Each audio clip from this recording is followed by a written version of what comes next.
Welcome to the Curiosity Cure podcast. I'm your host, Deb Malkin, Master Certified Life Coach, Body Worker, Hypnotist, trained in pain reprocessing by the Pain Psychology Center, queer elder, fat human on planet Earth, here to help you evoke the power of simple neuroplasticity techniques rooted in shame-free curiosity so you can feel more better, more of the time in the body you have today and build the rich, full life that you want to live.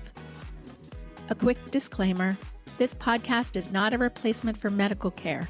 I am here to provide insights and techniques that can complement your healthcare journey, but always consult with your healthcare provider for personalized advice.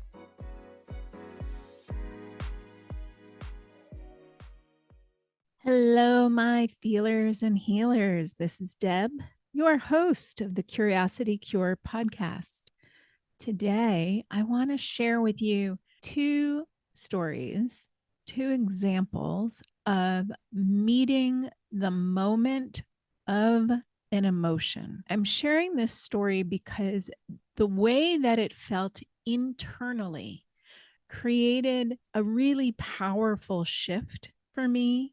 There were two moments of anxiety and overwhelm. One of them, I had just finished a bathroom renovation, which had been very challenging.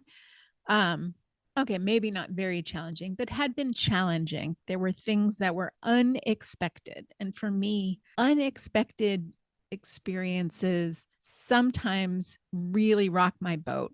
They end up being the thing that is destabilizing because my brain really loves surety, really loves to believe that it knows what is happening and knows what is coming next. That then when something out of the ordinary or unexpected happens, I can really feel that somatically. And I have come to learn how to pause in that moment. And it's almost like learning how to ride the subway when you're not holding on to something or navigate on a boat, right? Like be able to have my sea legs, be able to hold myself up, be able to keep my footing in an experience that feels a little destabilizing. So the bathroom stuff got kind of worked through. Different personalities. I had to manage more things than I thought I was going to. And there were about 1 million decisions that had to get made in bathroom stuff. And, also making a lot of decisions. Sometimes the relationship to those decisions, if they all feel very high stakes, that can amplify any distress, any fear, any worry about an outcome, right? Because we want the outcome that we desire. In this case, I wanted my bathroom to be renovated, my shower to work, and there were certain parts of it that were working perfectly, and there were certain parts that didn't go the way I wanted them to. And there was a moment later after the cleanup crew had come and did a beautiful job cleaning up, but had put together my dish drainer, put it back together wrong so that the spout where the water comes out, because I only have I don't have a dishwasher. I have a dish drainer that is set to drip the water into the sink. So you put the wet dish in the dish drainer and then the excess water runs into the sink. So however this woman put it back, it was incorrect and I lost it. She wasn't there. Nobody was around me. I just lost it. There was nobody around me, which is probably why I was able to really unleash just this fury of frustration. And I was stomping and I was hitting things and I had a big old temper tantrum meltdown. And, I was taking it apart really strongly, just like a petulant child. And there was a freedom in that. There was this sense of I was meeting the moment, the emotional moment, and certainly the emotional moment that had been building up with all of these frustrations and with all of the intensity and the pressure, right? In mind body work, and certainly in the work of Nicole Sachs, she talks about lowering the threshold, like ladling out the stress, decreasing the amount of pressure building up, as if we are a literal pressure cooker, right? So that when we lower the temperature or we decrease the pressure or we open up the valve throughout the day, the pressure doesn't build up. And I had been doing a really good job of opening up the valve on a daily basis. Also, there was a big change to my routine. There were a lot of people in my space. There was a lot of people demanding things from me. There were sometimes things that weren't going the way I wanted them to. So all of these things were impacting my physical and emotional load. And then there were some conflicts that felt really disappointing on a personal level. So, all of that to say, I was doing a great job managing it. And also, there was this inner part of me that was like so mad, just so mad that any of those things had happened. And what is important is like I can cognitively understand everything that was happening, but the part of me that felt hurt, that felt not taken care of by the people that I had hired, the part of me that was upset that things weren't going the way I wanted them to be going, those wounded inner children, those younger parts of me that needed an outlet, that needed to be heard by me, not necessarily by my contractor, but there was a part of me that needed witnessing without judgment.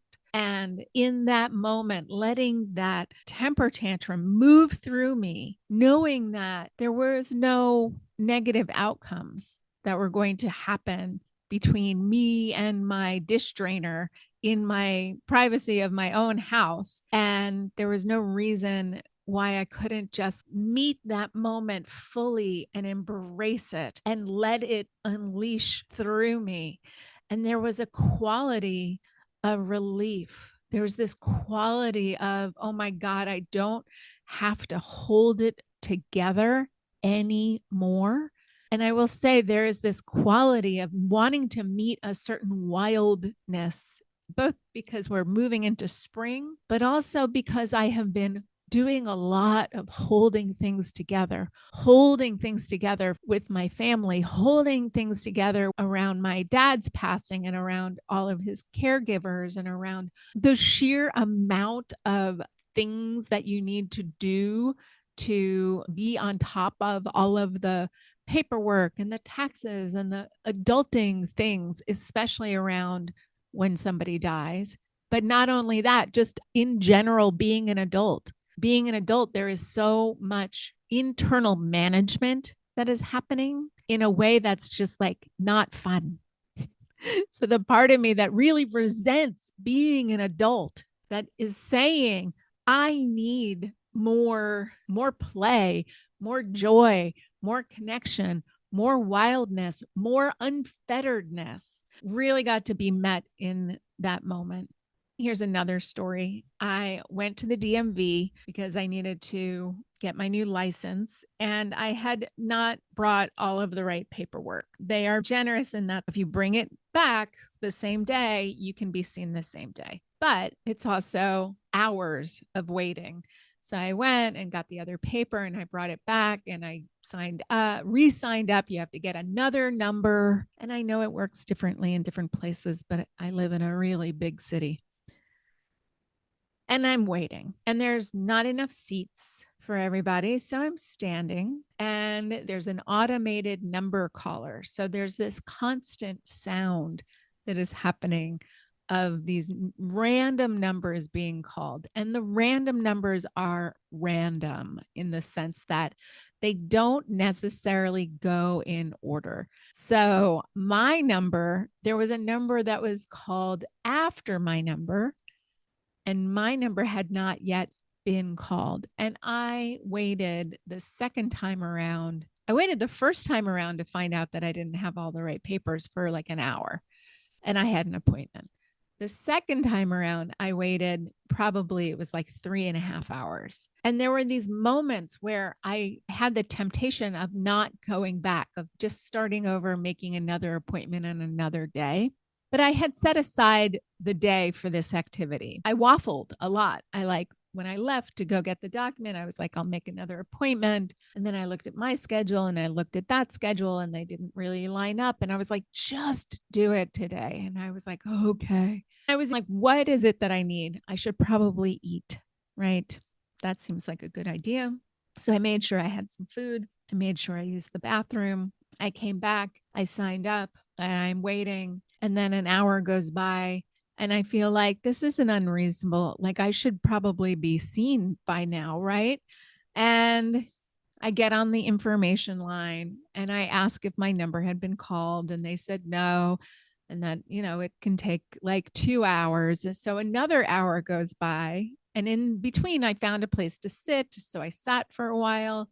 Then I stood and I was kind of doing this noticing practice, like noticing how my energy felt between standing and sitting, noticing how I had some scary thoughts about standing too long and how that might cause me pain, and noticing as well the impulse that I really felt when I got quiet to move while I was standing, even though it's kind of a little socially weird.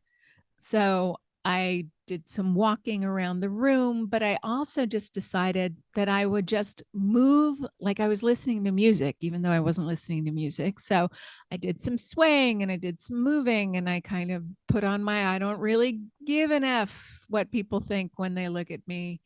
People aren't even looking at me anyway. They're in their own experience. And then I went over and I talked to the woman that I talked to earlier, and I asked if she could help me, and she couldn't help me because whatever, she was a supervisor, so she was doing something else. And she just said, they will see you. And I decided in that moment that no matter what, I was staying, and that no matter what emotion I felt, I would just recognize it and validate it, because what I was noticing was being afraid of spilling over, being afraid of it being too much. Like I could feel this emotionality rising inside of me. I could feel blaming myself for not having the right documents. So my brain wanted to beat me up and be like, you always do this and you didn't look to see what you were supposed to bring, and you just assumed that you had it, and blah, blah, blah. Not the most helpful. And then I could feel that sense of blame and shame wanting to spiral into either leaving or being really upset. So what I decided was I would just talk to that inner part instead of saying, don't be upset. Instead of saying, don't blame yourself, instead of saying, like, just get your shit together, I really, inside my mind, not really perceivable, I'm assuming, by other people, really answered, like, had that internal dialogue. So I said, yes, it sounds like you're upset that you didn't read the instructions or that you didn't bring this piece of information. And then I could feel this softening.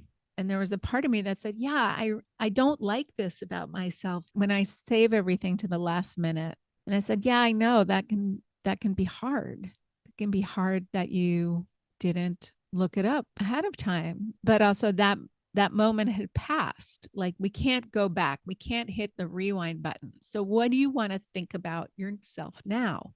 What do you want to think and feel about yourself? Knowing that, yes, you had not followed the directions and that you showed up, but you didn't have all the right documents, even though then you figured out how to get the right documents and you came back. And the part of me was like, you know what? I want to learn from this, but I don't really want to be mean to me. And I was like, that's right. You don't really want to be mean to you, do you? It's like, I want to be allowed to make mistakes. And I was like, oh, what's different for you when you're allowed to make mistakes? And then there was this deep feeling of both relief and sadness, this feeling, this breath that finally exhaled. that said, oh, yeah, I'm allowed to make mistakes. If I'm allowed to make mistakes, then one, I don't have to be so tight and protective that I can just get curious and like see what happens. And I was like, yeah, that's what we're doing right now. We're seeing what happens. And it was like, is it a problem that you're here in this time? Like, I know that it's time maybe you wished you were doing something else, but you have this time to be here and wait on this line. And, looks like it's going to get done today. And you'll find out if you have the right information. And my brain and body, myself, whoever it was that I was talking to, was like, yeah, you know what? You're right. I'm here right now. I have the time. This is the time I set aside for this. And it's actually not a problem. Is it the most delicious use of my time? No, but like it's also fine. And I also forgot to say that my phone was dying. I didn't have that distraction of my phone. I didn't have a book. I mean, if I designed these DMVs, I would add a lot of things. Like I would add a little lending library, and I would maybe like a place to play games, and definitely a place to get some snacks. I am not in charge, but I kept reminding myself I'm actually safe. There's nothing going on here that is dangerous or damaging or a problem other than it's not what I wanted it to be.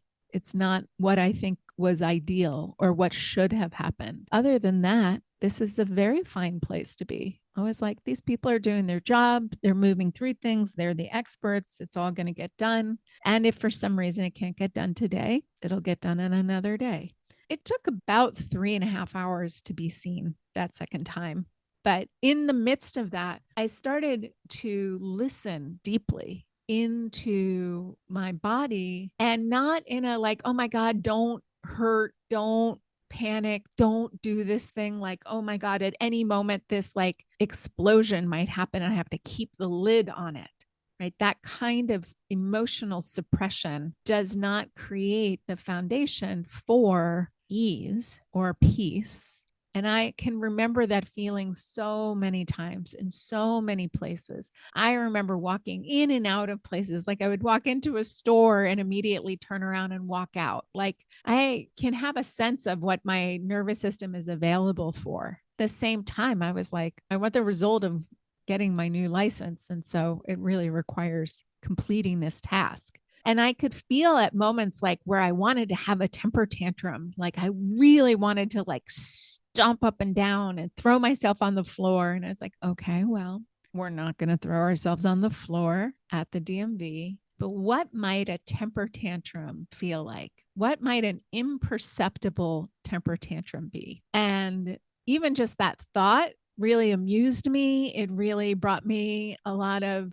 joy and humor in that moment. I was standing up at this point and I was like, can I move my feet in a way that really connects to that feeling of a temper tantrum where I'm stumping and letting that energy move through me, and also doing it in a way that feels stealth and safe. But as soon as I met the moment of that emotion, my body stopped resisting. I almost didn't need the temper tantrum because my body was like, oh, you're not trying to suppress this anymore. You're not trying to hold me down like a beach ball in the ocean under the water.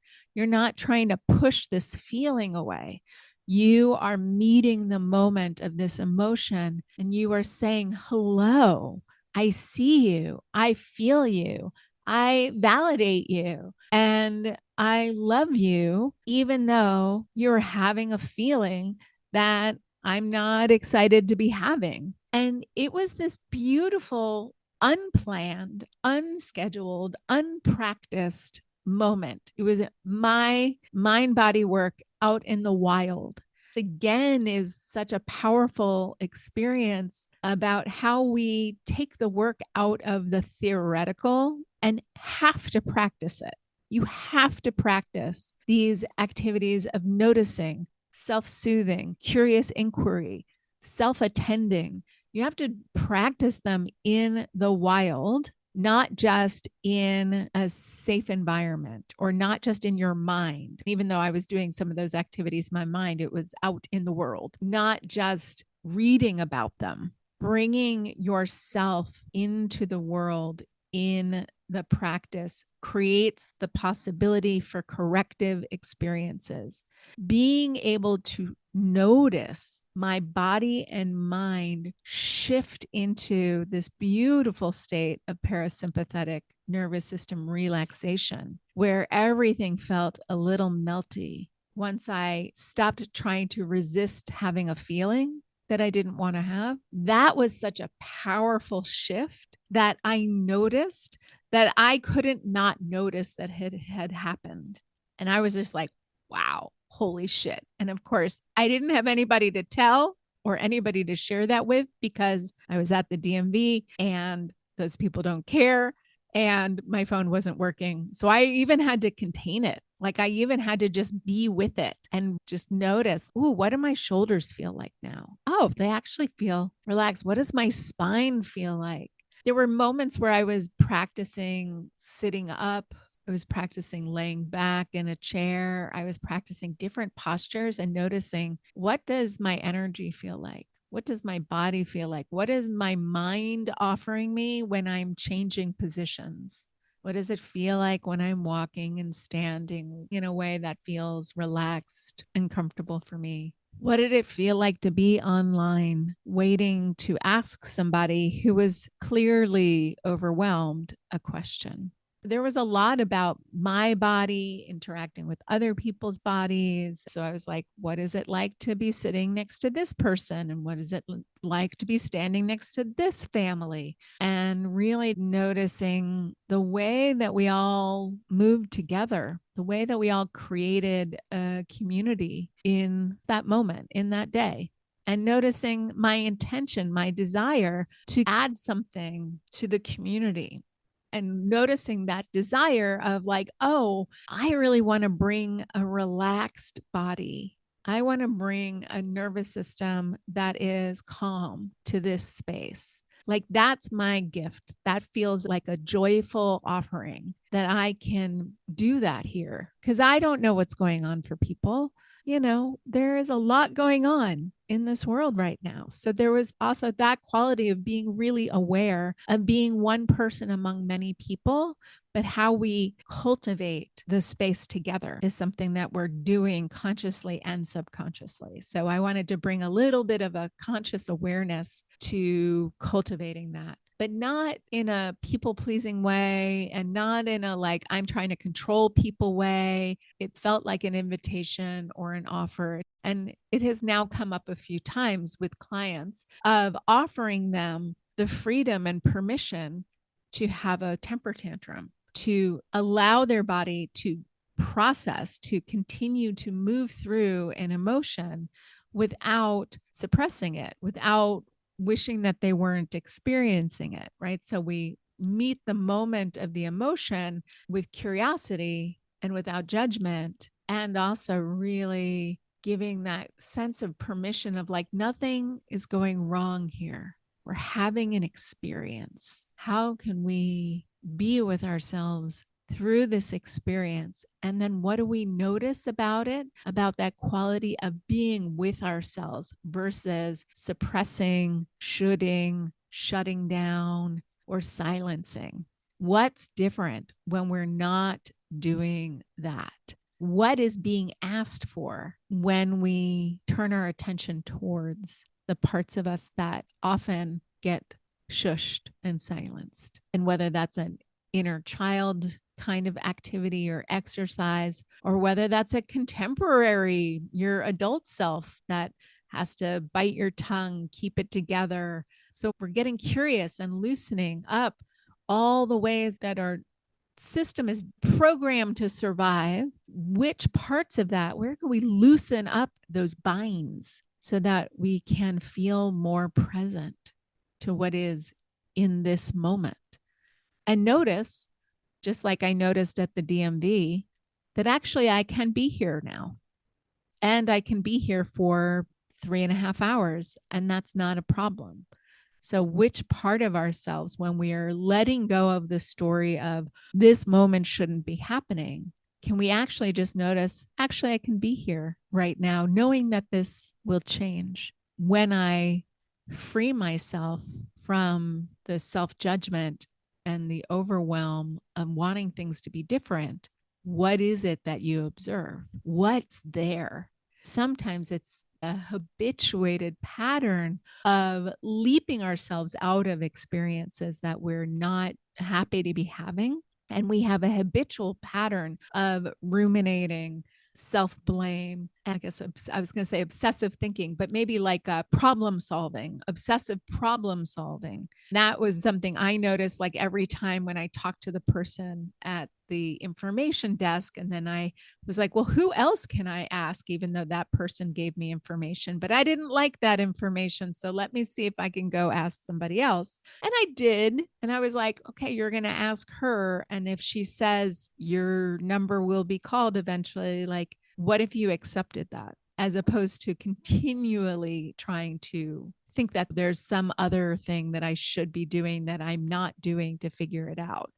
And that's often this quality of reassurance seeking that I find people have a lot of times when we're trying to manage our health anxiety or try to action our way into the kind of health and physiological experiences that we want to be having. We think there must be something I'm not doing that I should be doing. And we go on this kind of seeking.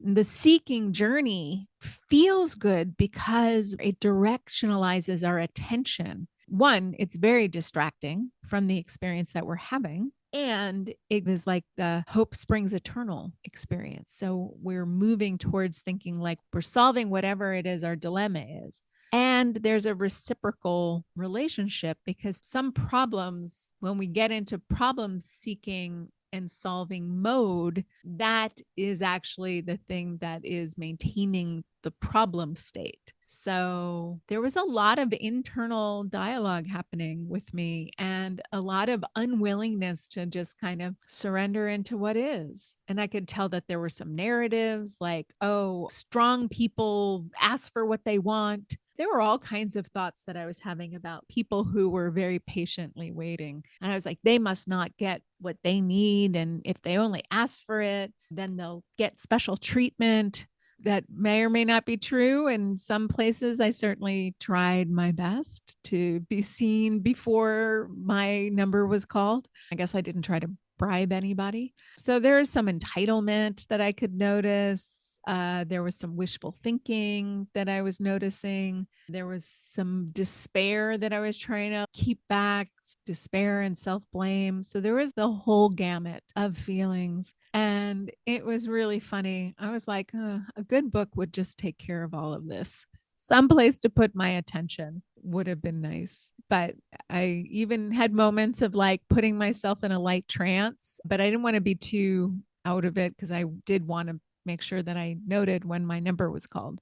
So much arose in that experience that because I am a mind body practitioner, I understand that these moments have this rich opportunity, that there's an invitation to know myself even better and to love myself even deeper. These are the moments that offer that invitation, not the moments where everything goes well, not the moments where I put on an outfit and I do my hair and I think, oh my God, I look amazing and I love myself and everything's going the way I want it to. Sure, those are nice, but these are the moments that are truly the opportunities for that deep, self abiding love and affection. And I had so much affection arising for me, arising for the grumpy, pouty, pissy parts of me, the parts that wanted to be mean to me, that just thought like, well, that's a good strategy. And I was like, oh my God,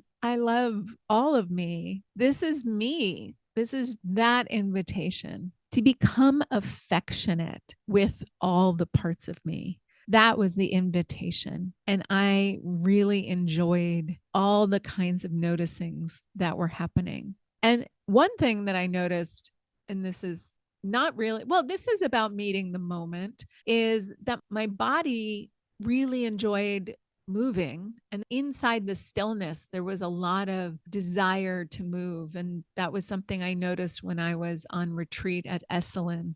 When I was at the Wheel of Consent workshop, we would do these 2-song dance breaks. So we'd take breaks during the class and they would play 2 songs, and you go to the bathroom, you come back in the room, the song is playing, you just kind of move around with your classmates and do some freestyle dancing. And what I noticed was, oh my God, my body really likes this and wants more. And trying to find an analogous experience. And I could put on music and play a song, and I often do when I'm home. But I was like, what would it be like to go and get something similar to this out in the world? And I remember dance church.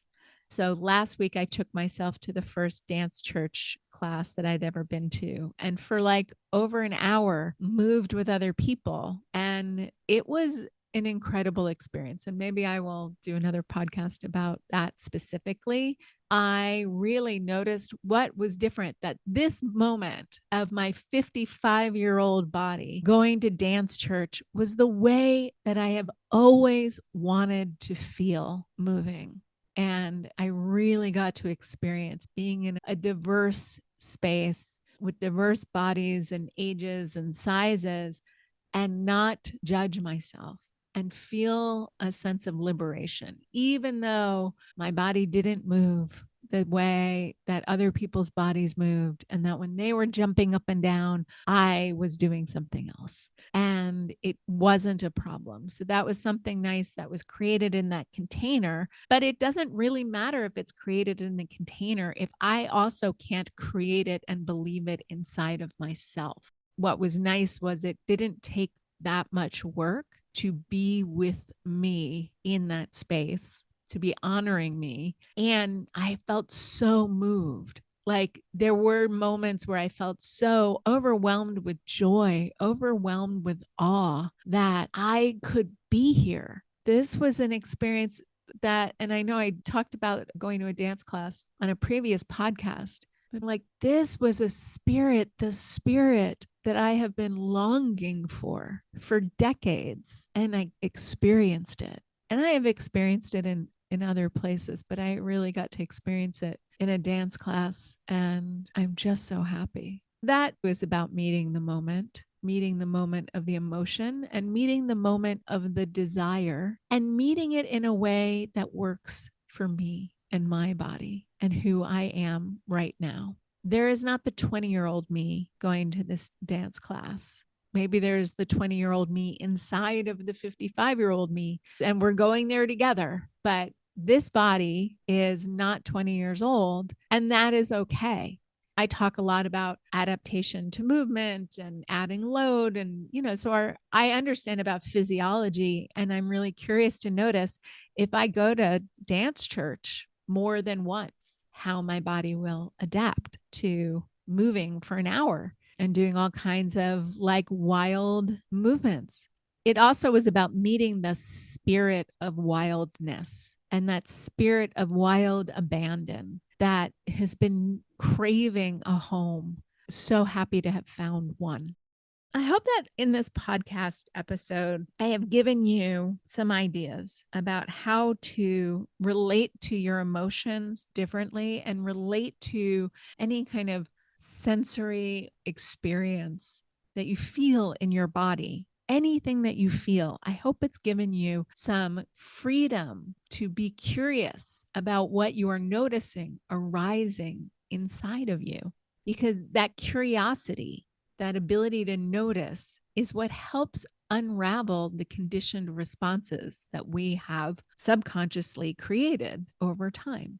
And if that's something that you're like, you know what, I get it, or I don't get it, or I want to know more, or I need a practice partner, or I want a guide, I'm here for that. If you need somebody to help you practice non-judgmental curiosity with your somatic experiences, that's what I'm here for. I am available to see new clients, to start working with some new people, and maybe you want to be one of them. So please reach out. There's the link in the show notes to book a curiosity call. All right. I look forward to hearing from you, and I hope that you are doing well in these wild times. Thanks.